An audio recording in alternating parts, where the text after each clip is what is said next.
जब सृष्टि में हर चीज का अस्तित्व 2.5 अक्षर की है, तो सृष्टि के हर सदस्य की भी अस्तित्व बराबर गरिमा में होना चाहिए। प्रकृति को पूरा करने के लिए 2.5 की जरूरत तो होती ही है, पुरुष, महिला और तीसरा लिंग जिसको हम किन्नर भी कहते हैं। तो आइए पहले हम देखते हैं कि 2.5 के अंतर्गत क्या क्या आता है।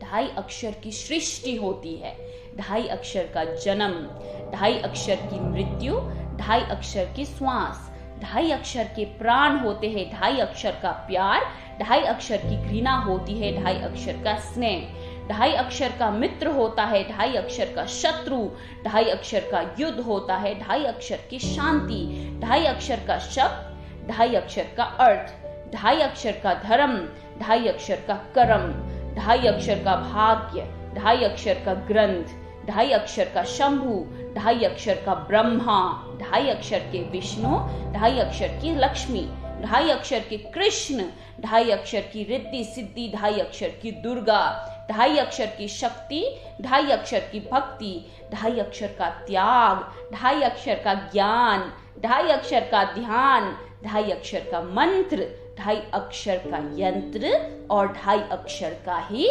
अंत। तो जब सब कुछ 2.5 अक्षर का ही है, तो सृष्टि भी तो 2.5 से ही चलती है ना। महिला, पुरुष और किन्नर ये 2.5 मिलकर सृष्टि को पूरा करते हैं। तो जब महिला और पुरुष को सम्मान की नजरों से देखा जाता है, तो किन्नर को क्यों नहीं। बातें तो हम करते हैं सद्भावनाओं की, प्यार की, पर उस किन्नर पर क्यों किसी की सद्भावना नहीं होती।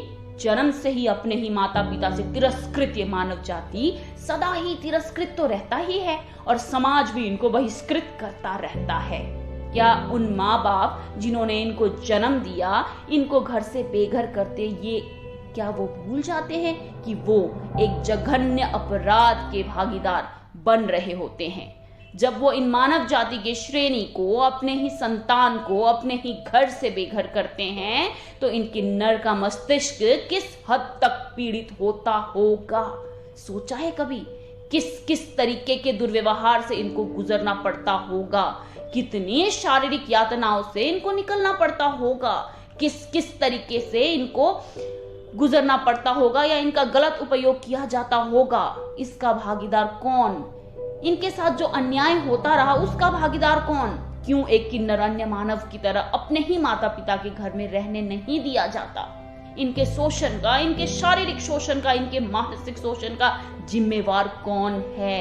एक अच्छे परिवार में जन्म लेने के बावजूद इनको तिरस्कार किया जाता है। माता पिता भाई के होने के बावजूद इनको सारे रिश्तों से दूर रखा जाता है। अपने घर की शादियों में हम इनको आशीर्वाद देने के लिए तो बुला लेते हैं, पर इनका सम्मान कहाँ है। कौन देगा इनको सम्मान। समाज में इनके साथ जो भी यातनाएं हुई है, इसके जिम्मेदार हम सब हैं।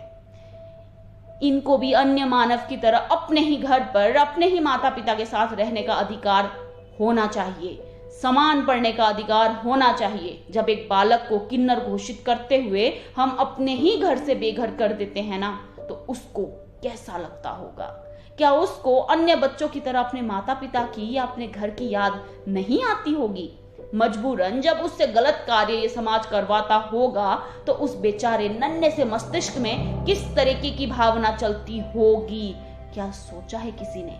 वैसे तो हम बातें करते इंसानियत की, प्रेम की, सद्भावना की। जहां हम जानवर तक को सहिष्णुता दिखाने की कोशिश करते हैं, वहां हमारे ही समाज के, हमारे ही भाई बंधु, हमारी ही माता बहनें, हमारे ही परिवार के सदस्य ये पीड़ित है।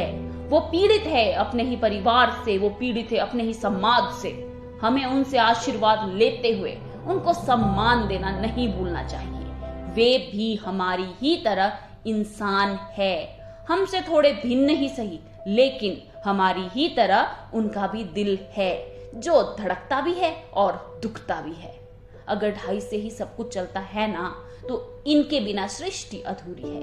इनको समान हक और समान प्रेम दीजिएगा।